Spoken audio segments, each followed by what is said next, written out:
C especially ఎవరైతే 18 below ఉన్నారో వాళ్ళకి చెప్తున్నా వినండి.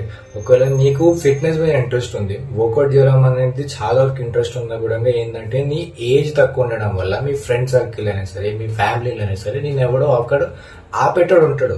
సో వాళ్ళని పట్టించుకొని నువ్వు కనుక ఆగిపోయినా అనుకో, డెఫినెట్లీ ఒక సర్టెన్ ఏజ్ వచ్చినప్పుడు నీకు గిల్టీ అనిపిస్తుంది. స్టార్టింగ్కి వెళ్ళి నాకు ఇంట్రెస్ట్ ఉంటే బట్ ఎందుకు చేయలేదు అని ఒక థాట్ డెఫినెట్లీ నీకు స్ట్రైక్ అవుతుంది. సో నేను ఏమంటున్నా అంటే ఒక ఏజ్ అనేది రీజన్ గా అసలు పెట్టుకోకు. ఏజ్ అనేది డెఫినెట్లీ అది వస్తుంటది, పోతూనే ఉంటది, అసలు ఆగిపోదు నీకోసం. సో ఆ టైంలో నీకు ఒక సర్టెన్ ఏజ్ ఉన్నప్పుడు నువ్వు ఏదైనా ఇంట్రెస్ట్ ఉంటే అక్కడే స్టార్ట్ చేసే. ఎందుకంటే ఒకవేళ కొంచెం టైం బాగాలేనప్పుడు నువ్వు స్టార్ట్ చేయాలన్నప్పుడు డెఫినెట్లీ నీకు ఏంటంటే ఫ్యామిలీ రీజన్ అనుకోండి, ఇంకేదైనా సరే స్టార్ట్ చేయలేకపోతావు. సో వర్కౌట్ విషయంలో కూడా అంతే, ఏజ్ వచ్చింది అప్పుడే చేస్తాను, ఏజ్ లేదు చేయని అనుకుంటే డెఫినెట్లీ ఏది కూడా పాసిబుల్ కాదు.